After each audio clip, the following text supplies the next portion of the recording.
इससे पहले कि मैं आपको डायरेक्ट टॉपिक पे लेके जाऊँ, मैं एक कहानी के थ्रू आपको चीज़ें समझाने की कोशिश करता हूँ। इमेजिन करो, आप इमेजिन क्या करोगे, मतलब कभी ना कभी आपने खरीदा ही होगा, एक नया स्नीकर्स, एक नया जूता आपने कभी ना कभी खरीदा होगा। तो जब आप नया स्नीकर्स खरीद के आते हो, एक नया जूता खरीद के लाते हो, तो उस टाइम क्या होता है, एकदम मस्त चकाचक चमकता है, हर तरफ से एकदम मस्त परफेक्ट होता है। बट कुछ टाइम के बाद क्या हो रहा होता है, कुछ टाइम के बाद आप चल रहे हो, धूप में चल रहे हो, जहाँ तहाँ मिट्टी पे चल रहे हो, रोड खराब है, तो क्या होता है, वो जो आपकी नई स्नीकर थी वो कहीं कहीं से फट जाती है, कहीं घिस जाती है, कहीं तरीके से कोई तरीके से गंदी हो जाती है, मैली कुचैली हो जाती है, राइट। होता है ऐसा। ठीक इसी तरह से हमारा जो अर्थ है ना, वो भी चारों तरफ से घिसता है। अब आपको गेस ये करना है कि भाई अर्थ को आखिर घिस कौन रहा है, और अर्थ इतना ज्यादा घिसने के बावजूद भी अभी तक गोल ही क्यों है। ठीक है। तो अर्थ में ऐसा होता है, अभी से नहीं होता, लाखों सालों से हमारे अर्थ में कुछ ऐसे फोर्सेस अवेलेबल है, लाइक मैं आपको यहाँ पर नाम लिख के बताता हूँ। हमारे अर्थ पे जो फोर्सेस अवेलेबल है, फॉर एग्जाम्पल विंड यानी कि हवा। ठीक है। दूसरा, आप एयर भी हम लिख सकते हैं विंड को, या फिर रिवर, नदियाँ। ठीक है। इसके अलावा ग्लेशियर, इन तीन के बारे में तो इस चैप्टर में पढ़ना है हमें। इसके अलावा सूरज की लाइट यानी कि सनलाइट, ये सारे ऐसे फोर्सेस है जो हमारी जमीन को हमेशा लाखों सालों से घिसते आ रहे हैं, तोड़ रहे हैं, फोड़ रहे हैं, और बना भी रहे हैं। और इसी चीज को हम आज अपने चैप्टर 1 लेक्चर 1 में यहाँ पर कवर करने वाले हैं, कि किस तरीके से ये सब मिल करके ये पूरा एक काम अंजाम दे रहे हैं। तो एक बार जरा यस भैया करके लिख करके मुझे बता देना कि यस, ये जो कंसेप्ट है मैंने आपको बताया स्नीकर यानी कि नया जूता वाला, ये आपको क्लियर समझ में आया है ना। रिलेट करना आसान है। नया जूता आता है, मस्त होता है, चकाचक, यूज करते करते टाइम टू टाइम वो बिगड़ जाता है, हाल खराब, एक टाइम पे इतना फट जाता है कि फेंक दो उठाकर, लाइक। ठीक है। चलो, क्लियर है। Very good. चलो, तो सबसे पहले ना यहाँ पे वर्ड को तोड़ के समझो। सबसे पहले जो यहाँ पर वर्ड है एक्सोजेनेटिक प्रोसेस एंड ग्रेडेशन, वो तो हम समझेंगे। बट एक्सोजेनेटिक में दो वर्ड होता है। एक होता है एक्सो, जिसका मतलब होता है आउटसाइड यानी कि बाहरी। मैं बोलते ना भाई ये तो बाहरी लोग हैं, बाहर से आए, तो एक्सो का मतलब बाहरी। और जेनेसिस का मतलब ओरिजिन, मतलब उसकी वजह से कुछ तो बनेगा। तो एक ऐसा फोर्स जो बाहरी सतह पे काम कर रहा है और कुछ बना रहा है, वो कहलाता है हमारा एक्सोजेनेटिक फोर्सेस। क्या कहलाता है बेटा? Exogenetic forces, exogenetic forces. तो ये क्या होगा, बाहर के तौर पे अर्थ के ऊपरी लेवल, बाहर मतलब अर्थ का ऊपरी लेवल, इसको ऐसा समझो, अर्थ का ऊपरी लेवल, अर्थ का ऊपर यानी कि अपर लेवल, जो हमें अर्थ ऊपर से दिख रहा है, उस लेवल पर जो फोर्स काम कर रहा है, जमीन को तोड़ रहा है, फोड़ रहा है, और कुछ चीजें वहां से बन रही नई चीजें, वो होता है एक्सोजेनेटिक फोर्सेस। ठीक इसका उल्टा होता है एंडोजेनेटिक फोर्सेस, यानी कि एंडो का मतलब होता है अंदरूनी। एंडो का मतलब क्या होता है? अंदरूनी। कहते हैं ना भाई ये तो अंदरूनी दर्द दे गया मुझे। ठीक है।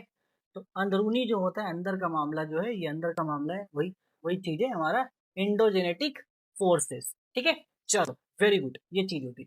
अब आ जाओ थोड़ा सा और आगे चलते, इतना हम समझ गए। इसको ऐसे ऐसे भी समझ सकते हो कि देखो इसमें लिखा है ना, इट्स द स्टोरी ऑफ, हाँ गया मेरा उत्तर, कभी कभी गायब हो जाता है। It's the story of how external forces like rivers, wind, and glaciers act like nature's sandpaper and 3D printers. As 3D printers के तौर पर मतलब कहीं से इरोजन हुआ, जैसे कि पहाड़ को काटा, इट्स लाइक ऐसा समझो। ठीक है। खूबसूरत एग्जाम्पल, आपके बाल है, ठीक है, सर पे आप गए बाल कटवाने, नाई ने अपना बार्बर शॉप ने मस्त आपका बाल काटा, आपको एक अच्छा शेप दे दिया। बट जो आपका बाल कट गया, वो कहाँ जाएगा? वो कटा हुआ बाल भी कलेक्ट होता है और उसके थ्रू विग बनाया जाता है। अब चाहे वो विग इंसान पहन सकता है, या फिर जो गुड्डा गुड़िया आप देखते हो जिसमें बाल दिखता है आपको ना, राइट, वो आपके सर के बाल होते हैं। वो ह्यूमन बाल होता है, जो वहां पर बहुत अच्छे से यूज किया जाता है साफ सफाई। तो यहाँ पे क्या हुआ, एक जगह से कटा मतलब इरोजन हुआ। कटना मतलब इरोजन, क्या हो गया? इरोजन मतलब कटना। ठीक है। कटना मतलब इरोजन, इरोजन का मतलब क्या होता है? कटना। हाँ, वो कटना नहीं जो हम लोग बोलते हैं ना भाई तुम्हारा तो कट गया, वो वाला कटने की बात नहीं कर रहा हूँ। Okay, great great. ठीक है, हम आगे बढ़ सकते। ओके, तो वही मैं आपको समझा रहा था कि कट गया मतलब हमने काटा, वो इरोजन हुआ। अब वही चीज क्या हुआ, हमने ट्रांसपोर्ट किया, लाइक हम बार्बर शॉप ने हमारा बाल काट दिया, वो बार कोई और आया लेके गया, ट्रांसपोर्ट करके कहीं और पहुंचा दिया। तो बीच में एक और काम होता है, क्या होता है? ट्रांसपोर्टेशन। ठीक है। क्या होता है? ट्रांसपोर्टेशन होता है, ट्रांसपोर्टेशन। वो कहीं पहुंचा, फिर उसको डिपॉजिट किया गया, मतलब कुछ एक नया शक्ल बना दिया गया, उसका गुड्डा गुड़िया में बाल इस्तेमाल हो गया, या फिर उसका एक विग बना दिया गया, जो कि भाई इस्तेमाल कर लिया किसने, किसी और पर्सन ने इस्तेमाल कर लिया। तो ये जो पूरा प्रोसेस होता है, एक जगह से काटो, वो सामान को उठाओ, ले जाके कहीं और बैठा दो, उसको हम कहते हैं द लेवलिंग गेम। आपका उसको क्या कहा जाता है, उसको हम प्यार से कहते हैं यहाँ पर लेवलिंग गेम। क्या होता है, देखो ये समझना अच्छे से, द लेवलिंग गेम, ये लेवल होता है भाई। देखो ये पहाड़ पहले था, मस्त पहाड़ को काटा गया, किसने काटा, विंड ने काटा, हवा ने काटा, ग्लेशियर ने काटा, रिवर ने काटा, इन लोगों ने मिलकर पहाड़ को काटा और पहाड़ को एक मस्त हेयर कट दे दिया, ठीक है। एक मस्त हेयर कट मिल गया उसको, और उसके साथ जो भी चीजें कट छट गई थी उसको लाया कहीं जमीन जहाँ पे डाउन था वहां पे जमा कर दिया और एक नया जमीन बन गया। तो ये जो अल्टीमेट लेवलिंग गेम है इसको हम बोलते हैं ग्रेडेशन। ये पूरा सतह को बराबर करना, तो इसमें होता सिंपल वही है। एक जगह पे जहाँ जमीन बहुत ऊंची है वहां से चीजों को काटा जाएगा, जो कि एक्सटर्नल फोर्सेस लाइक हवा, पानी, ग्लेशियर, सूर्य सनलाइट वगैरह ये सब मिलकर उसको काटेंगे, फिर वो ट्रांसपोर्ट होके कहीं और जाके जमा हो जाएगा, इन्हें डिपॉजिट होगा। इस पूरे प्रोसेस को हम प्यार से, यानी कि जो भी जोग्राफियर आप हैं जो ज्योग्राफी स्टडी करते हैं वो कहते हैं इसको ग्रेडेशन। ठीक है, तो आपको यहाँ पर ध्यान रखना, ग्रेडेशन अगर एग्जाम में आया तो आप कैसे लिखो। ठीक है, एग्जाम आंसर देख लेते हैं। तो exogenetic process and explain the concept of gradation. तो डिफिनेशन सिंपल आपको ये लिखना है, exogenetic processes refer to the dynamic destructive and constructive processes that occur on or near the earth's surface, driven by external forces such as solar energy, atmospheric pressure conditions, water, wind and ice। Simple क्या कहा जाता है, simple इसको यही कहा जाता है भाई, ऐसा प्रोसेस पूरा मतलब इसमें कैसा होता है कि डिस्ट्रक्टिव हुआ, चीज टूट रही है फिर उससे चीजें बन रही है, तो उसको हम लोग सिंपली कह देते हैं आपका पूरा का पूरा ग्रेडेशन का प्रोसेस। अगर इसको हिंदी में बोला जाएगा तो हिंदी में इसको हम लोग पहली जात कहते हैं, ठीक है, एक्सोजेनेटिक को। तो ऐसा प्रक्रिया है जिसमें पृथ्वी की सतह पर या उसके निकट होने वाली उन गतिशील या फिर विनाशकारी और उसको रचनात्मक प्रक्रिया भी आप कह सकते हैं, ठीक है। तो उनको संदर्भित करती हैं जो सारे ऊर्जा वायुमंडल या फिर वायुमंडल स्थिति, पानी, हवा और बर्फ जैसी बाहरी ताकतों द्वारा संचालित होती है। तो ये पूरा आप ऐसा डिफिनेशन के तौर पर लिख सकते हो अपने एक्सोजेनेटिक प्रोसेस के आंसर, ठीक है। ये पूरा हिंदी के नोट्स में आपका अवेलेबल है। आई होप आपका एक्सोजेनेटिक प्रोसेस अच्छे से क्लियर हो गया होगा। एक बार मुझे यस भैया लिख के एक बार कंफर्म कर दीजिए कि यस कंफर्म हो गया है। यस भैया लिख के जल्दी से बता दीजिए हाँ क्लियर हो गया। ठीक है, मैं आपके रिस्पॉन्स का वेट कर रहा हूँ। चलो good, very good very good. Okay okay, ठीक है, आगे आ जाओ। तो ये हमने समझ लिया, ग्रेडेशन कंसेप्ट आपको समझ में आया। ग्रेडेशन का कंसेप्ट बहुत सिंपल है। अब ये दो तरीके से होता है ग्रेडेशन। एक डिग्रेडेशन होता है जिसमें होता है चीजों को तोड़ डालना, दूसरा होता है ए ग्रेडेशन जिसमें होता है चीजों को फिल करना, फिलिंग अप। ओके, ये चीज होती है। तो वही एक तोड़ो दूसरी जगह भर दो, लाइक मैंने आपको बाल काटने का एग्जाम्पल काटा, उसको ले गया कहीं जाके दूसरा बना, तो ये उसका एग्जाम्पल है। डिग्रेडेशन मतलब चीजों को काट के छोटा कर देना, डिग्रेडेशन मतलब चीज जमा करके कोई एक चीज नया चीज बना दे, ठीक है। चलो, अब ये जो प्रोसेस होता है, यानी कि डिग्रेडेशन हुआ, डिग्रेडेशन हुआ, ये कितने तरीकों से होता है। इट्स लाइक मानो एक कंपनी है जो ये काम ग्रेडेशन एक काम कर रही है, कोई कंपनी जिसमें दो मेथड से वो काम कर रही है, एक तोड़ने का और एक जमा करने का। तो इसमें कितने एम्प्लॉयज है, कितने एम्प्लॉयज हो सकते हैं इस पूरे काम को करने के लिए, आइए वो समझ। तो यहाँ पर चार एम्प्लॉयज जो इस काम को करते हैं। पहला एम्प्लॉय है यहाँ पर विदरिंग। पहला एम्प्लॉय क्या है यहाँ पर, पहला एम्प्लॉय विदरिंग, फिर दूसरा है इरोजन, तीसरा है ट्रांसपोर्टेशन, चौथा है डिपोजिशन। सबका अलग अलग काम है, ये समझते हैं। पहला विदरिंग, विदरिंग क्या करता है, इस लाइक एक रिंग बॉल, मतलब ये जैसा बॉल आप देख रहे हो ना जो बुलडोजर में लगा रहता है, बड़ा सा एक बाउल है। एक बड़ा सा बाउल नहीं, मतलब बॉल एक बड़ा सा लोहे का बना होता है, जो एक झटके में मारा दीवार टूट गया। तो दीवार को मुझे तोड़ना था, दीवार वहां पर ही है, स्टैटिक है, दीवार कहीं नहीं हिल के जाएगा, बट उस दीवार में कोई ना कोई फोर्स लगने वाला है। अब वो फोर्स आपका कुछ भी हो सकता है, वो फोर्स केमिकल भी हो सकता है, हम दीवार में कोई केमिकल डाल सकते हैं, ठीक है, तो केमिकल की वजह से विदरिंग हो जाएगा, या फिर हम डायरेक्ट उसको झटका दे सकते हैं, वो हो जाएगा। तो is a wrecking ball, it just stands there and smashes the rock into piecing using heat, ice और plant roots। The rock breaks but it doesn't move। ये मूव नहीं करता, एक ही जगह पे रहता है, ठीक है। ये रहता कहाँ है, एक ही जगह पर रहता है। ओके, आप लोग चैट पे एक्टिव रहना, मैं जैसे जो पूछ रहा हूँ उसको जवाब देते रहिए, और नोट्स आप बना रहे हो मुझे पता है, अभी क्लास देखते हो, बट बहुत ज्यादा फोकस मत करना नोट्स बनाने पे। ज्यादा फोकस करना मेरी बातों को समझने पर कि जो मैं बोल रहा हूँ वो समझो, जो मैं पूछ रहा हूँ वो मुझे चैट पे रिप्लाई करो। ये अभी इंपॉर्टेंट है आपके लिए, ठीक है। और बाकी रह गया नोट्स की बात, तो नोट्स आपको तो क्लास के बाद ऐसे ही मिलने वाले हैं।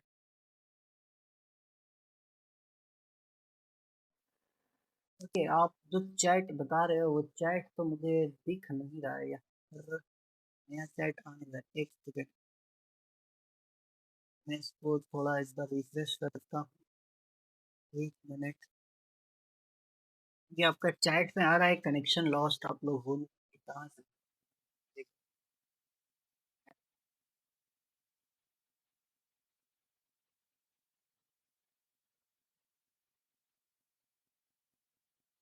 चलो ठीक है ठीक है, अभी कनेक्शन है आप लोग। ओके, तो मैं ये कह रहा था, आप लोग ये काम ध्यान से देंगे, ज्यादा नोट्स बनाने फोकस मत करना, नोट्स सब क्लास के बाद बनाओगे वो ज्यादा बेटर है। अभी चीजों को समझने में ध्यान देना। ओके, क्लियर है? आ जाओ देखो। तो ये वो हमारा वेदरिंग, मतलब वेदरिंग में एक जगह चीजें स्टिक है, कोई एक बड़ा पत्थर उसको तोड़ना है, वो टूट सकता है किसी भी तरीके से। आइस का फोर्स से टूट सकता है, हवा की ताकत से टूट सकता है, रिवर तोड़ सकता है उसको, सनलाइट से वो टूट सकता है, कोई भी केमिकल प्रोसेस से वो यहाँ पर टूट सकता है। क्लियर? ये चीजें हो सकती है। ओके, लेकिन वो मूव नहीं करेगा। मूव, अब इसके बाद क्या था, इरोजन। मान लो ये एक तरीके से आप बोलो कि साफ सफाई वाला काम है। It's the clean up crew, wind and water come in, scoop up the broken pieces and strip them away. अब यहाँ जो पत्थर टूटा वो बड़ा बड़ा पत्थर है, इस तरीके से बड़ा बड़ा ऐसा ऐसा पत्थर है। अब हवा आएगा, पानी आएगा, ग्लेशियर आएगा, वो इन पत्थरों को और छोटा छोटा तोड़ के तोड़ देगा अच्छे से, मतलब अच्छे से साफ कर देगा। इस बड़े बड़े टुकड़े को वो छोटा छोटा में तोड़ करके अच्छे से साफ कर देगा। ये था इसका काम। इसके बाद तीसरा काम किया, छोटा छोटा हो चुका है, अब हमारे पास क्या था, पहले एक बड़ा पत्थर था, हम छोड़ के उसको छोटा किया। वो छोटे छोटे पत्थर को भी और बारीक हमने किया, किसकी, इरोजन के थ्रू, कटाव के थ्रू। अब यहाँ पे हमें ट्रांसपोर्ट करना है। तो transportation is like a delivery truck, तो ट्रांसपोर्टेशन हमारे एक डिलीवरी ट्रक के जैसा काम करता है। ये रिवर हो सकता है, ये ग्लेशियर हो सकता है, कुछ भी हो सकता है। हवा भी कई बार क्या करता है, छोटे छोटे जो बारीक जर्रात होते हैं, अ, उसको उठा करके उड़ा करके ले जाता है। ठीक है। देन लाइक हमारा डेपोजिशन। डेपोजिशन अब सिंपल काम है, ये ट्रक कहीं पे जाके डंप करेगा, इसने लाया कहीं पे जाके इसने डंप कर दिया, जहाँ पे डंप करेगा वो डिपोजिशन है। और वो बेसिकली न्यू कंस्ट्रक्शन साइट है। तो उसने डिपोजिशन किया, न्यू कंस्ट्रक्शन साइट पे जाके उसने जमा कर। फिर चार इंप्लॉयज ने मिलकर काम किया, एक जगह पूरा एक बिल्डिंग था उसको तोड़ दिया गया, पहले विदरिंग का यूज करके एक और हमने यूज किया, बट वो अभी मूव नहीं कर रहा कहीं। इरोजन हमने यूज किया, उसको और ज्यादा कटाव के छोटा छोटा हो गया। अब वहां पर फिर ट्रांसपोर्ट करके वो मटेरियल को उठा के कहीं और ले जाया गया, न्यू कंस्ट्रक्शन साइट पे फिर डिपोजिट कर दिया। ये चार प्रोसेस से हमारे अर्थ में डिग्रेडेशन होता है, एग्रेडेशन, यानी कि पूरा कुल मिला करके ग्रेडेशन का प्रोसेस होता है इन चार तरीके से। अब मुझे एक बार कंफर्म करके बता दो कि यस, ग्रेडेशन आपको क्लियर हो गया कि ये ग्रेडेशन इस तरीके से होता है। एंड आप सभी लोग फटाफट से कमेंट करके ये, मतलब चैट में ये बता दो ये कि ग्रेडेशन चार प्रोसेस से होता है। ठीक है, चारों का नाम आपको नीचे भी चैट में लिखना है। आप ऐसे लिखिए भाई, चारों का नाम लिखिए, विदरिंग, इरोजन, ट्रांसपोर्टेशन, डेपोजिशन। फटाफट मैं आप लोगों को दे रहा हूँ 10-20 सेकंड के टाइम, जल्दी से सब चैट में एकदम भर दीजिए। Withering, erosion, transportation and deposition, सब भर जाना चाहिए फटाफट से। ओके, चलो। मीन वाइल मैं भी वेट कर रहा हूँ आप लोगों के यहाँ पर चैट का, मुझे पता है लिखने में टाइम लगेगा। मीन वाइल हम थोड़ा सा डिस्कस कर लेते हैं कि आप एग्जैक्ट डेफिनेशन कैसे लिखोगे एग्जाम में। ये तो मैंने कंसेप्ट समझाने के लिए बताया। तो विदरिंग में सबसे पहले आपको जो सबसे इम्पोर्टेंट ये याद रखना है विदरिंग में, कि इसमें क्या होता है ना, सिंपल सी बात है, या ग्रेडेशन, ठीक है। ग्रेडेशन का चारों आपको लिखना भाई, ग्रेडेशन में जो चार प्रोसेस है ग्रेडेशन, इन चार सबका नाम लिखो। तो इसका आप देखो, विदरिंग में आपको याद रखना है कि ये स्टैटिक प्रोसेस है, इसमें मूवमेंट नहीं होता है, फिजिकल मूवमेंट नहीं होता है, इसमें सिर्फ क्या होता है, ब्रेक डाउन होता है। जो बड़ा पत्थर था वो बस टूट जाएगा। It is a static process involving the physical break down और chemical decomposition of rocks in their original place due to atmospheric condition. कोई भी एटमोस्फेरिक कंडीशन हो सकता है, उसकी वजह से यहाँ पर बड़ा पत्थर टूट जाएगा, सिंपल। जैसे ये एक एग्जांपल देते हैं, ये आपको हो सकता है, वेरी गुड वेरी गुड, चलो। एक स्टूडेंट का कंप्लीट हो गया, 2-3 स्टूडेंट का रिस्पॉन्स आया कंप्लीटली। ओके, राइट, चलो ठीक है, अच्छा है। विदरिंग, इरोजन, ट्रांसपोर्टेशन, डिपोजिशन, ऐसे ही लिखते रहो। Okay, very good. तो ये देखो, इमेज को ध्यान देना। विदरिंग ऐसे देखो, मान लो पेड़ था, उसके जड़ पे था, वो पत्थर लगा था, वहां से टूट गया, कुछ देखो इस तरीके से कुछ केमिकल एक्टिविटी हुआ, कोई टुकड़ा आ गया, तो इस तरीके से ये विदरिंग होता है। इसके बाद ये वेदरिंग के बगल में देखो, जो ये ट्रांजिशन दिख रहा है आपको, इस तरीके से इरोजन होता है, एकदम तोड़ के और छोटा कर देना। तो ये एक डायनेमिक प्रोसेस है, इसमें चीजें फ्लो करती है, मतलब जो चीज उड़ेगा, जो चीज कटा जा रहा है वो कट के उड़ भी जाता है इरोजन में। ठीक है। एग्जाम्पल बहुत सिंपल है, फास्ट फ्लोइंग रिवर होता है, एकदम तेज बहता हुआ नदी, वो अपने साथ आने वाले, सामने आने वाले चीजों को बहा के लेके चला। एंड ट्रांसपोर्टेशन बहुत सिंपल है, ये बस मूवमेंट है आपका, जैसे कि हवा देखो, ये छोटे छोटे चीजें को उड़ा के ले जा रहा है। ठीक है। ग्लेशियर अपने साथ ये लोखड़ा लोखड़ा के ले जाता है। एंड लास्ट में जब जमा हो जाता है सी के किनारे तो डेल्टा नामी कुछ शेप बनता है, वो अभी आगे हम डिस्कस। क्लियर है यहाँ तक? ओके चलो, वेरी गुड। तो हमने ये चीजों को अभी समझा। अब इसी के बीच में जो सबसे इंपॉर्टेंट, सबसे इंटरेस्टिंग चीज ये आता है, उस टॉपिक का नाम है आपका हाइड्रोलॉजिकल साइकिल। अब बात ये है कि ये पूरा एक्सोजेनेटिक फोर्स हमारा है, जो बाहरी तौर पर हवा, पानी, ग्लेशियर, सनलाइट, ये सब मिल के ग्रेडेशन तो कर रहे हैं। बट इस ग्रेडेशन के होने के दौरान शेप कैसा बन रहा है, नया नया शेप, नया नया लैंड फॉर्म्स कैसे वो शेप कर रहे हैं, वो आपको ध्यान रखना है। तो यहाँ पर ये पूरा एक साइकिल रिपीट होता है, जिसको हम बोलते हैं, एक पूरा का पूरा साइकिल है, जिससे हमारा हाइड्रोलॉजिकल साइकिल भी बना हुआ है। ये पूरा साइकिल ध्यान रखना, पहले माउंटेन से ही कटाव शुरू होता है। माउंटेन से जो नदी होती है वो कटाव शुरू करती है, रिवर्स ही माउंटेन में पहला कटाव करता है, हवा होता नहीं। रिवर कटाव करेगा, फिर रिवर ही ट्रांसपोर्टेशन करके ले जाता है, रिवर के द्वारा फिर यहाँ पर बीच में होता है। ये पूरा रिसाइकलिंग का काम इस तरीके से चल रहा होता है, ये आपको ध्यान रखना है। ओके।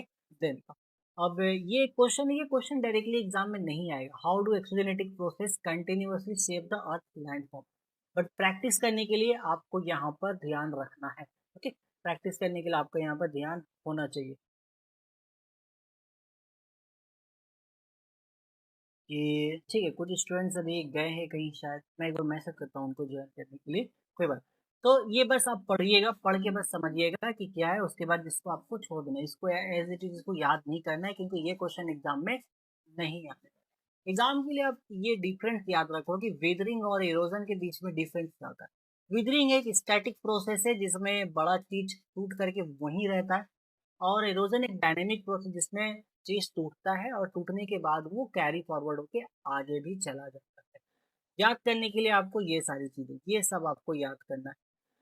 आपके हिंदी नोट्स तो आप हिंदी में याद कीजिएगा, उर्दू में आपको उर्दू में याद कीजिएगा, इंग्लिश में आपको इंग्लिश में याद करना है।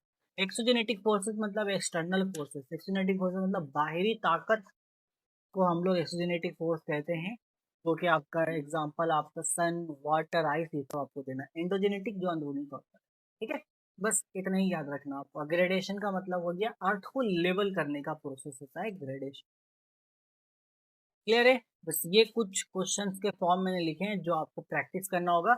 ये एग्जाम बोल रहा हूँ, सॉरी, मतलब क्लास एंड होने के बाद इन क्वेश्चंस को आपको एक बार लिखना है अपने कॉपी में, और अपने अकॉर्डिंग एक बार आंसर लिखने का ट्राई करना है, जितना हमने समझाया इस पूरे नोट्स के बेसिस पे, नोट्स को देख करके एक बार खुद से आंसर लिखने का ट्राई करना है।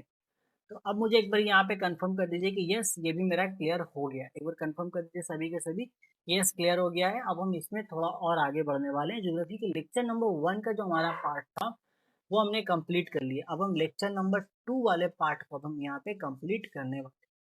जरा फटाफट से बता दीजिए यस सब क्लियर है, देन मैं आगे बढ़ूँ। हो गया? चलो ठीक है। ठीक है। ओके। Very good. ठीक है चलो। ओके, सबका रिस्पॉन्स आ गया। 1 मिनट मुझे टाइम देना जरा, मैं इसका लेक्चर नंबर 2 का जो नोट्स है वो एक बार ओपन कर लेता हूँ। 1 सेकेंड।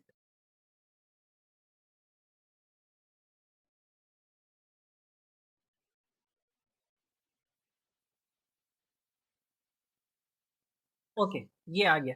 अब हमारे जो लेक्चर नंबर 2 जो है इसका, वो पूरी तरीके से हम फोकस करते हैं रिवर के ऊपर, क्योंकि हमारे पास देखो 3 एक्सोजेनेटिक फोर्सेस है जो हमें डिटेल में पढ़ना है। लाइक डिटेल में मतलब एकदम डिटेल में। रिवर, उसके बाद विंड और ग्लेशियर। तो हम अभी सबसे पहले अभी हम यहाँ पे फोकस करेंगे अपने रिवर वाले पार्ट। तो रिवर वाले पार्ट में एक चीज का ध्यान देना, हम 1 सेकेंड यहाँ पर सोच भी सकते हैं कि अर्थ का जो पूरा पानी है, इसको आप ऐसा ना ये समझो एक मैसिव स्पॉटिफाई का एक प्लेलिस्ट के तौर पर, या फिर यूट्यूब में एक प्लेलिस्ट आपने लगा रखा है। क्योंकि हमारे अर्थ में जितना पानी मौजूद है ना, वो उतना ही है जब से अर्थ बना है। वो कहीं गया नहीं है अर्थ के बाहर, वही रोटेट कर रहा है। तो इसको आप ऐसा लाइक इन्फिनाइट प्लेलिस्ट समझ सकते हो ऑन स्पॉटिफाई, या फिर अपना एक वाईटी यानी कि यूट्यूब पे एक प्लेलिस्ट आपने लगा रखा है। मतलब एक गाना का प्लेलिस्ट आपने लगाया जिसमें 10 गाने या फिर 10 लेक्चर थे। अब वो 10 लेक्चर चलेगा, जैसे ही 10वां खत्म होगा वापस से वो फिर चला जाए, एक लूप में चलता है, राइट, इस तरीके से। तो वही चीज हमारा पानी में एक लूप में चलता है और उस लूप का नाम है हाइड्रोलॉजिकल साइकिल। इसके बारे में आपको ऑलरेडी बहुत सारी चीजें पता है, मैं बहुत ज्यादा इसमें डिटेल में नहीं जाऊंगा, बट ये टॉपिक आपके बुक में है इसलिए मैंने इसको उठा करके मैं लाया। इसमें क्या होता है, सबसे पहले जो सनलाइट होता है वो पानी को गर्म करता है, अंदर हीट करता है। तो सनलाइट आके पानी को हीट करता है, गर्म कर देता है अंदर से। गर्म होने से पानी उछल उछल के ऊपर चला जाता है, जिसको हम कहते हैं एवापोरेशन। तो पानी का गर्म हो करके भाप बन के उड़ना, वो हो गया एवापोरेशन। अब वो भाप बन के गया हवा में ऊपर, ऊपर उसको ठंडा हवा मिला, मस्त एकदम, उसको मजा आया एकदम। वो तोड़ के वो बादल बन गया। तो ये जो बादल बना, इसको बोलते हैं कंडेंसेशन। तो भाप का बादल बन जाना, ये होता है कंडेंसेशन। अब एक टाइम के बाद ऐसा आएगा, ये जो बादल है ये आराम से टहल रहा है, घूम रहा है, फिर रहा है। लेकिन एक टाइम के बाद आएगा, भाई यार बहुत देर से चल रहा है, थक गया, ये फिर बहुत भारी हो गया, अब चलो कुछ हल्का होते। तो जब उनको हल्का होने का मन करेगा तो वो पानी बरसा देंगे।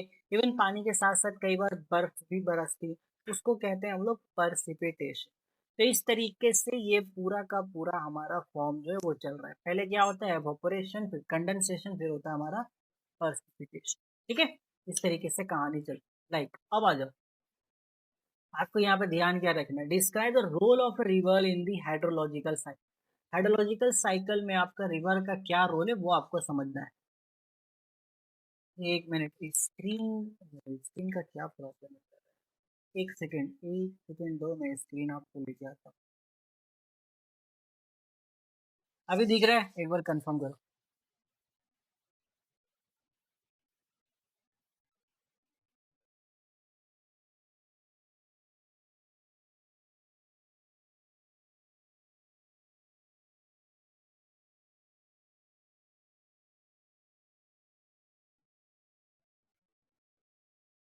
थोड़ा सा डिले और रिले वहाँ पे आपको दिख रहा है। ओके ठीक है, यही मैं आपको समझा रहा था। लाइक एक इन्फिनाइट प्लेलिस्ट के जैसा आपका है। तो पहला एवोपरेशन होता है, पानी भाप बन के उड़ गया। उसके बाद आपके यहाँ पर कंडेंसेशन होता है, यानी कि जो भाप था वो बादल बन गया। अब बादल बरस गया, वो प्रेसिपिटेशन। आपको ये याद रखना है, ये जो क्वेश्चन मैंने बना के लिखा है, describe the role of a river in hydrological cycle, ये एज अ डायरेक्ट आपका क्वेश्चन आएगा नहीं एग्जाम में। तो इसमें समझना है कि आपको 2 मार्क्स में आ सकता है, फिर भी बहुत रेयर चांस। तो आपको समझना ये कि रिवर एक वाइटल कंपोनेंट है हाइड्रोलॉजिकल साइकिल का, acting as the primary channel that carry surface water to oceans. इसका मेन काम क्या होता है, जो सरफेस, जैसे कि जब बारिश हुआ तो बारिश होने पे बहुत सा पानी सड़क पे बह रहा है, बहुत सा पानी नदी नालों में चला गया। अब वो पानी वापस से समंदर की तरफ जाना चाहिए, क्योंकि समंदर में जब वो नहीं जाएगा तो दिक्कत है। क्योंकि समंदर मेन जो है ना, एकदम बड़ा जो पानी का सोर्स जहाँ पे सनलाइट बहुत ज्यादा पड़ता है, वो समंदर है। तो समंदर में सारा पानी को जाके मिलना होगा, वही काम हमारा ये मेंटेन करता है हाइड्रोलॉजिकल साइकिल। बारिश हुआ, वो पानी समंदर में जाएगा, समंदर में फिर हीट मिलेगा, फिर वो एवापोरेट होगा, फिर कंडेंसेशन होगा, फिर प्रेसिपिटेशन होगा। लाइक इस तरीके से साइकिल पूरा चलता रहे। तो एक लाइन में मैंने बोला आपको इनफिनाइट प्लेलिस्ट, आपने एक प्लेलिस्ट लगा दी है 10 वीडियो की, वो चलता रहेगा जब तक आप उसको रोक ना लो। तो हम में से कोई जा तो नहीं रहा है इसको रोकने के लिए। ठीक है, ये क्लियर हो गया। ओके ठीक है, एक बार कंफर्म करके बता दें यस भैया लिख के, ये क्लियर हुआ कि नहीं। इसके बाद हम थोड़ा सा रिवर के बारे में चीज़ों को जानने लगे।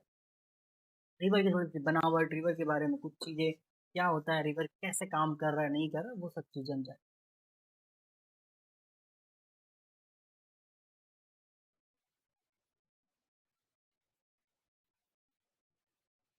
ठीक है, okay, very good very good, चलो ठीक आगे देखते हैं। देखो, अब दूसरा कंसेप्ट हमें समझना है, anatomy of a river and it's 3 stages of life. तो रिवर का एनाटॉमी से बता दें कि रिवर का लाइफ स्टार्ट कहाँ से होता है। देखो, रिवर का लाइफ जहाँ से स्टार्ट होता है उसको माउथ कहते हैं। सभी रिवर का लाइफ स्टार्ट होता है माउंटेन से। मतलब जितने भी रिवर्स हमारे लाइफ में हैं, हाइड्रोलॉजिकल साइकिल का प्रोसेस क्लियर नहीं हुआ, नहीं हुआ है। ये फिर से बता देते हैं, आ जाओ वापस इस पे।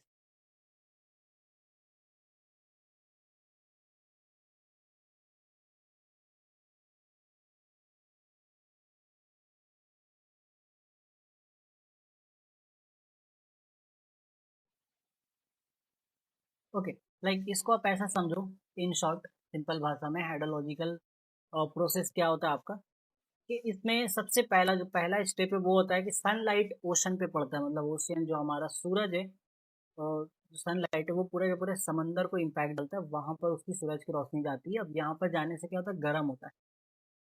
तो सूरज की रोशनी की वजह से पानी का भाप बन के उड़ना, इसको हम कहते हैं एवापोरेशन। ये होता है हमारा पहला प्रोसेस, ठीक है। इसके बाद जब पानी भाप बन के हवा में उड़ जाती है, हवा में इस तरीके से पानी भाप बन के उड़ गई। अब एक टाइम पे जाकर वो ऊपर, जब बहुत ऊपर पहुंचती है तो वो ठंडा हो जाती है। ठंड, क्योंकि ऊपर जाने से टेम्परेचर कम होता है, तो ठंडा होने से वो बादल बन जाती है। तो दूसरा प्रोसेस में क्या होता है, जो भाप था वो मेरा कंडेंस हो गया, यानी कि बादल बन, तो हम बोलते हैं कंडेंसेशन। एक तरीके से ये समझ लो, भाप का जम जाना इकट्ठा होता है। अब ये जो बादल बन चुका है, एक टाइम के बाद ऐसा होगा कि ये बादल बहुत ज्यादा भारी हो जाएगा, राइट। बहुत ही ज्यादा भारी हो जाने वाला है। उस टाइम पे क्या होगा, फिर वो बारिश बन के बरसाएगी, क्योंकि वो अपना लोड ज्यादा टाइम तक नहीं संभाल पाएगा, थक जाएगा चलते चलते। तो जब ये थकने के बाद बारिश बरसाएगा, तो उस बारिश बरसाने के प्रोसेस को कहते हैं परसिपिटेशन। अब जब ये बरसता है, जमीन पर बरस गया, तो ये नदी नालों में, नदियों में बहता है। तो अब रिवर्स का काम ये है कि इन पानी को सभी जगह से इकट्ठा करके सारी सड़कों से नदी में लाओ, नालों में लाओ, और नदी के द्वारा वापस से समंदर में भेज दो। ये फोर्थ स्टेप होता है लास्ट में, जो नदी ये काम करती है, सारी पानी को इकट्ठा करके लास्ट में ले जाके सब नदी में डाल, राइट। तो ये हमारा 4 स्टेप्स में कंप्लीट होता है। पहला एवोपरेशन, फिर कंडेंसेशन, फिर प्रेसिपिटेशन, एंड लास्ट में रिवर सारा पानी को इकट्ठा करके वापस समुद्र में डाल देता है, ताकि वापस समुद्र का पानी गर्म होके फिर ये प्रोसेस स्टार्ट करता है।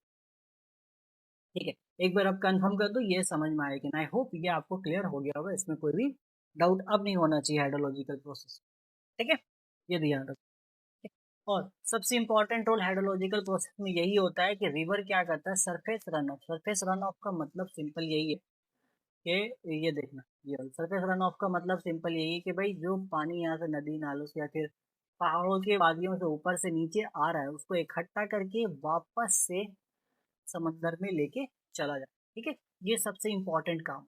क्लियर है, वेरी गुड। अब थोड़ा सा हम रिवर के बारे में जान। तो जितना भी रिवर होता है ना, सबका ओरिजिन होता है माउंटेन से, ओरिजिन होता है। ओरिजिन मतलब उसकी शुरुआत, ओरिजिन ऑफ रिवर।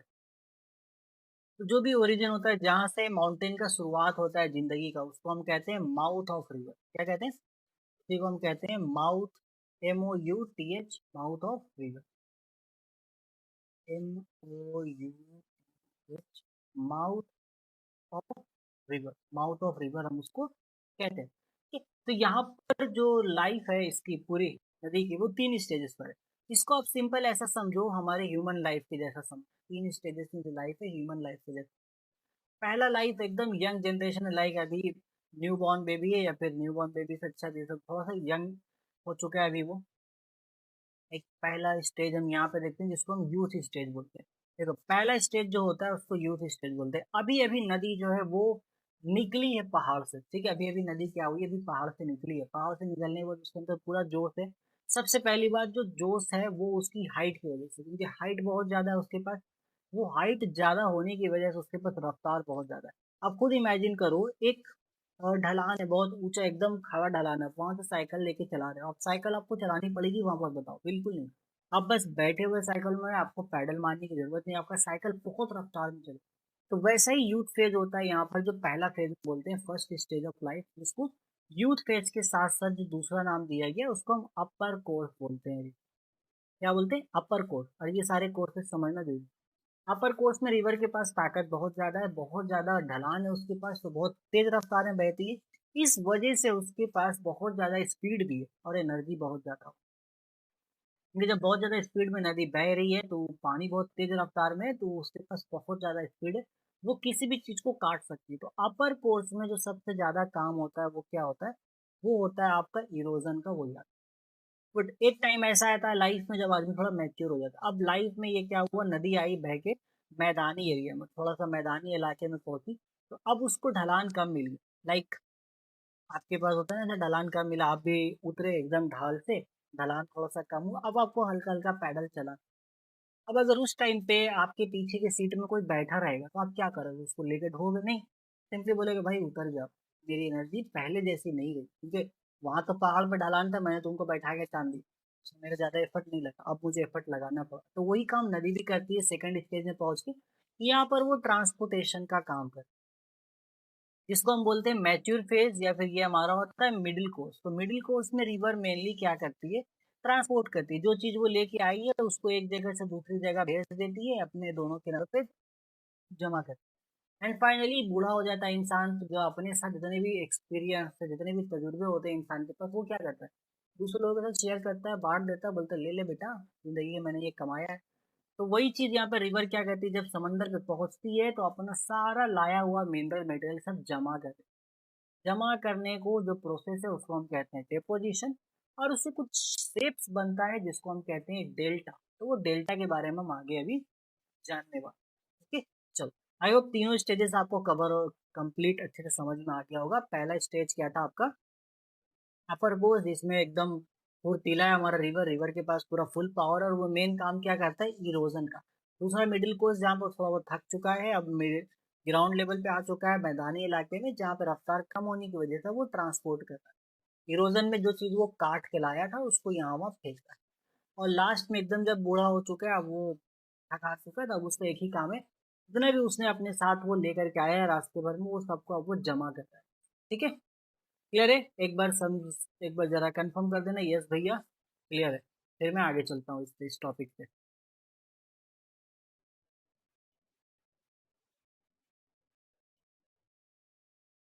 चलो, वेरी गुड। ठीक है, अब हम इस पे थोड़ा सा और आगे चलते हैं। अब इसमें देखो कुछ कुछ चीजें हम पढ़ेंगे। अच्छा, ये तो मैं थोड़ा बाद में समझाऊंगा, पहले हम देखता हूँ हाँ।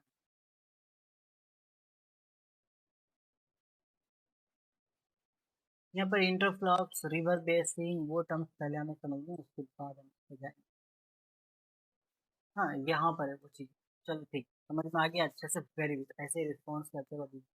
अब यहाँ पर ये बहुत ही मेन टर्म्स है जो आपको रिवर से रिलेटेड पता होने ही चाहिए। आ जाओ। जैसे कि पहला आता है कैचमेंट एरिया। इसको क्या होता था, specific geographical area from which a river collect it's water from rain, melting snow and springs. Like यहाँ पे इमेजिन करो, रिवर हमारी चल रही है, ठीक है। तो मैं थोड़ा पहले लेता हूँ। चलो आप, लाइक ये देखो, ये रिवर हमारी मस्त, हमारी रिवर चल रही है, ठीक है, चलते चलते वो चल रही है। अब इसको देखो साइड में, इस रिवर के कुछ ब्रांचेस, ये रिवर हमारी ऐसे चल रही है। अब इसमें कुछ पतली पतली ब्रांचेस आपको दिख रही है। तो आप बताओ।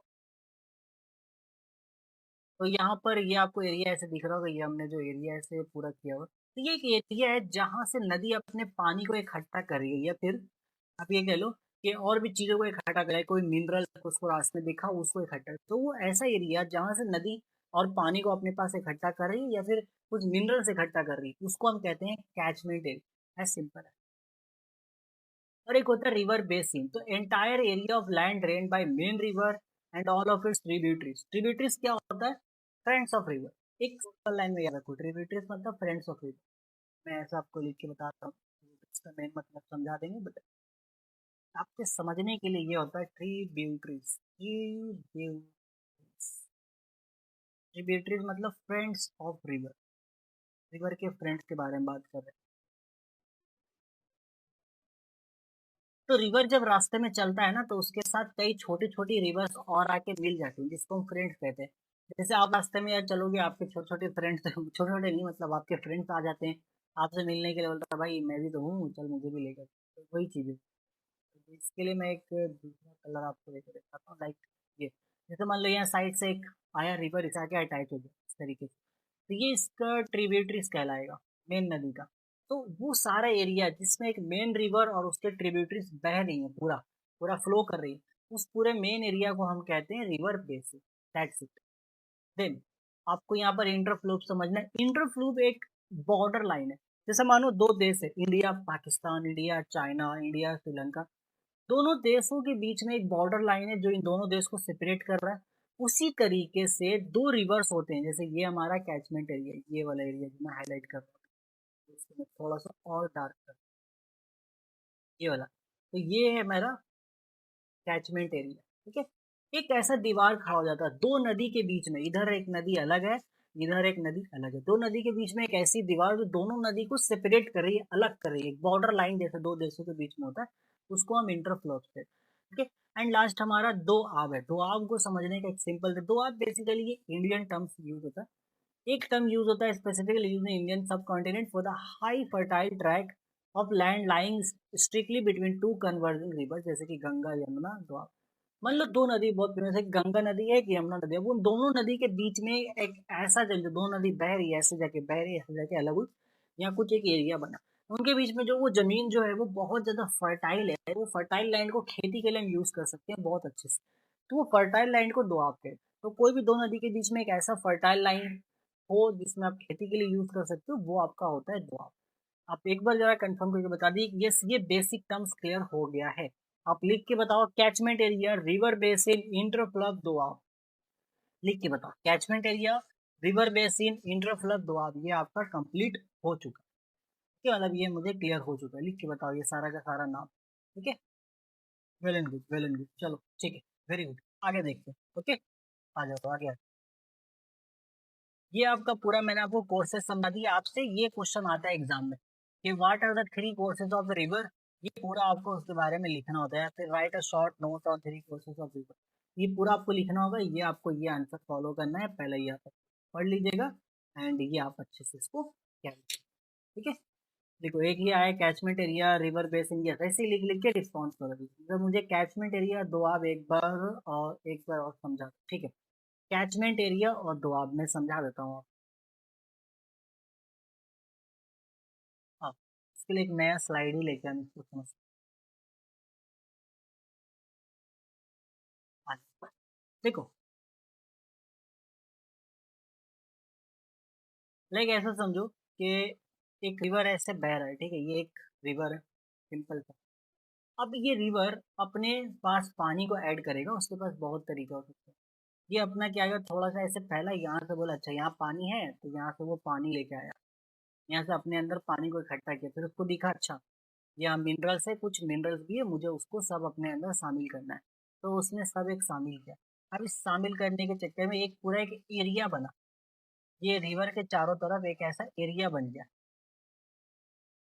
तो ये पूरा एरिया जहां से रिवर ने अपने अंदर पानी को लिया और पूरे मिनरल्स को लिया, इसको ही हम कहते हैं कैचमेंट एरिया। ठीक है, तो क्या कहते हैं, कैचमेंट एरिया, ये हो गया आपका कैचमेंट एरिया। अब इसमें आप चलो हम दूसरा लेके चलते हैं कहानी। अब मानो यहाँ पर एक मेरी नदी बह रही है, ये मेरा एक नदी है दूसरा, जिसको मान लो गंगा नदी है, एक दूसरी नदी बनाता हूँ यमुना नदी, हम उसको बना लेते हैं एक मानो ये मेरी एक यमुना नदी, ठीक है, गंगा और यमुना, पता कैसे ना, ये मेरी गंगा नदी और ये मेरी यमुना नदी। तो ये दोनों नदी मस्त अपना जा रही थी, किसी पॉइंट पे आके ये दोनों नदी मिलती भी है, वो तो पूरा एक फ्लो है, वो हम इंडिया में रिवर वाले पूरे चैप्टर में पढ़ेंगे जिसमें ड्रेनेज सिस्टम समझाया गया। तो ये पूरा चलता है, ये दोनों रिवर आए कहीं तो मिलेगी, बट इनके बीच में ये एरिया आप देख रहे हो, इनके बीच में जिस जगह है, ये जगह काफी फर्टाइल होती है, बहुत फर्टाइल जगह होती है, इसको ही दोआब कहते हैं। तो कोई भी दो रिवर हो सकता है जिनके बीच में फर्टाइल लैंड होना चाहिए, यानी कि ऐसा लैंड जिसको हम खेती बाड़ी के लिए यूज कर सकते हैं, वो कहलाता है हमारा दोआब। ओके, आई होप आपको क्लियर होता होगा कैचमेंट एरिया और दोआब। ठीक है,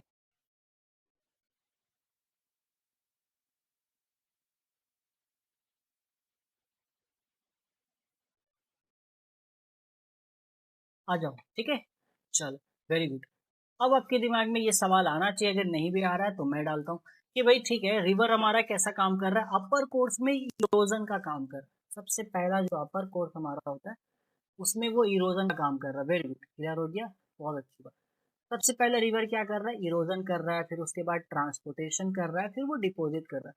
तो ये काम करने के पीछे भी उसके प्रोसेस है, मतलब इरोजन करने के भी अलग अलग मेथड्स है रिवर के पास। तो अगर वो जानते हैं क्या क्या मेथड्स है, तो सबसे पहले यहाँ पर चार मेथड है जिसके थ्रू वो इरोजन करता है, एंड देन यहाँ पर डिपोजिशन भी करता है। और डिपोजिशन का कोई मेथड, डिपोजिशन तो सिंपल होता है आपका, लेकिन इरोजन और ट्रांसपोर्टेशन का है। इरोजन में और सबसे पहले यहाँ से इरोजन हम समझते हैं, फिर ट्रांसपोर्टेशन के लोग यूज करते हैं। इरोजन यहाँ पर तीन तरीके से करता है हमारा रिवर, एक करता है हाइड्रोलिक एक्शन, दूसरा करता है एपरेशन, तीसरा करता है एट्रिशन। तीनों को एक लाइन में समझाता हूँ, बहुत सिंपल है आपका।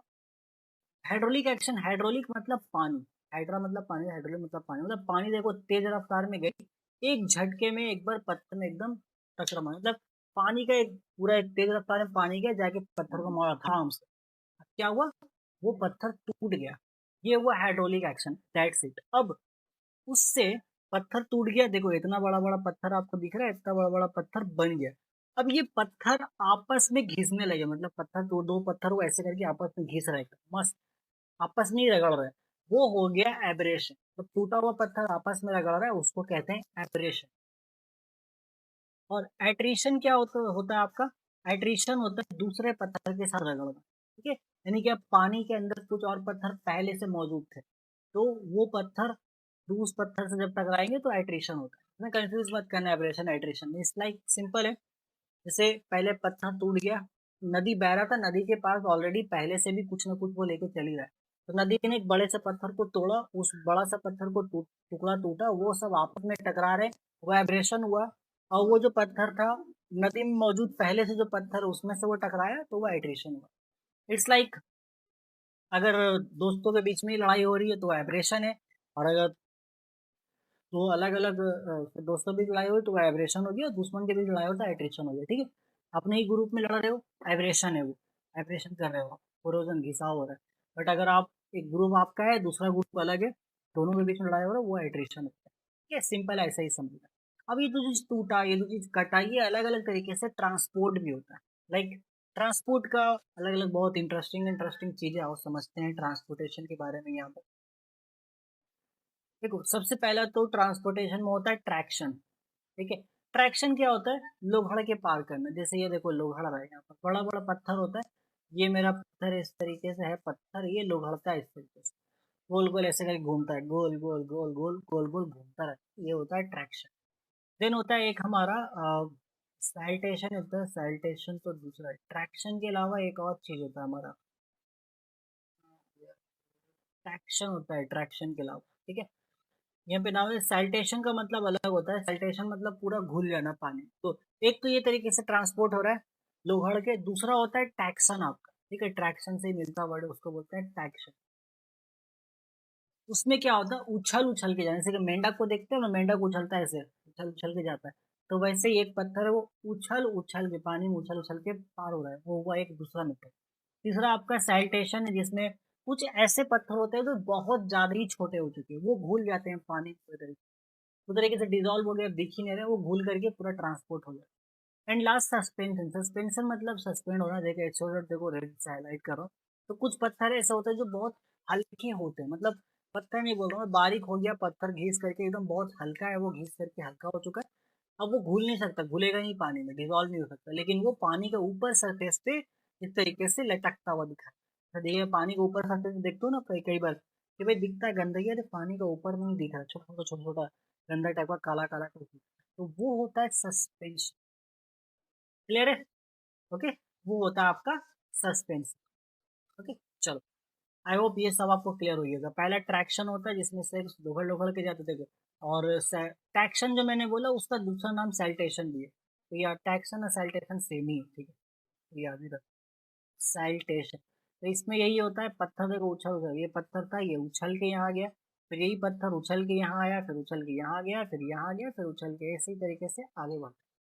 अब मुझे बता देना है कि यस सर भैया, यस भैया, क्लियर हो गया है हमें ट्रांसपोर्टेशन और इरोजन का प्रोसेस, किस तरीके से ट्रांसपोर्टेशन इरोजन हो रहा है, ये हमें क्लियर हो। एक बार जरा कंफर्म करके बता दीजिए फटाफट से, फटाफट से बता दीजिए क्लियर करके, ठीक है। देन आज का हमारा क्लास भी एंड होने वाला है, हमें जितना आज पढ़ना था हमने ज्योग्राफी में उतना टारगेट हमने कर लिए। ये चीज़ें आपके पढ़ने की, ये हमने दे दिया आपको पूरा, upper course middle course lower course, ये सब एक बार आपको रीड करना है, ये मैंने एक छोटा सा माइंड मैप बना रखा है, ठीक है। ये चीजें हमने आपको, ये कुछ इंपॉर्टेंट चीजें जो आपको पता होनी चाहिए, hydrological cycle, river basin versus catchment area, doab, then interflow, ये आपको पता होना। और आज के लेक्चर से ये कुछ इंपॉर्टेंट क्वेश्चन है जो आप वही सेम, आप इन सारे क्वेश्चंस को आपको आंसर लिखना, सब आंसर है आपके इसी नोट्स में, आपको क्वेश्चन लिख लेना है कॉपी में और आंसर भी कॉपी में लिख लेना, वो प्रिंट कराने से अच्छा रहेगा, आप लिख लो, लेकिन ये भी हमारा, ठीक है, तो ये काम आपके लिए रहेगा। अगर सब चीज़ क्लियर है तो आप मुझे दो परमिशन, हम यहाँ से क्लास एंड करते हैं ज्योग्राफी का, देन हम अपने मैथ्स के क्लास को स्टार्ट करेंगे। ये टारगेट हमारा था कि 4 से 6 में तीनों ही क्लासेस हो जाए, बट नहीं हो पा रहा, कोई बात नहीं, क्योंकि टॉपिक क्लियर होना जरूरी है। हो सकता है 4 से 7 तक हमारा क्लास चले या फिर 4 से 6:30 तक क्लास चले, ज़्यादा नहीं 6:30 तक हम मैथ का क्लास अपना कवर अप करके कंप्लीट कर ले। ठीक है, तो मुझे दो परमिशन, अगर सब क्लियर हो गया हो तो वेरी गुड, सब क्लियर है आप लोगों की तरफ से। तो मैं क्लास एंड कर रहा हूँ बहुत जल्द, अभी 5 मिनट का ब्रेक लेते हैं, पानी पियो थोड़ा, मैं भी गला को रेस्ट देता हूँ, पानी पीते हैं, फिर वापस आते हैं मैथ की क्लास करने के लिए। मैथ की क्लास में मुझे आप लोगों की एनर्जी और ज़्यादा हाई चाहिए, क्योंकि मैथ में हम स्टार्ट करेंगे आज क्वाड्रेटिक इक्वेशन अलजेब्रा का पार्ट हमारा। ओके, चलो तो मिलता हूँ आपसे अभी जस्ट दूसरे class. Take care till then, good bye.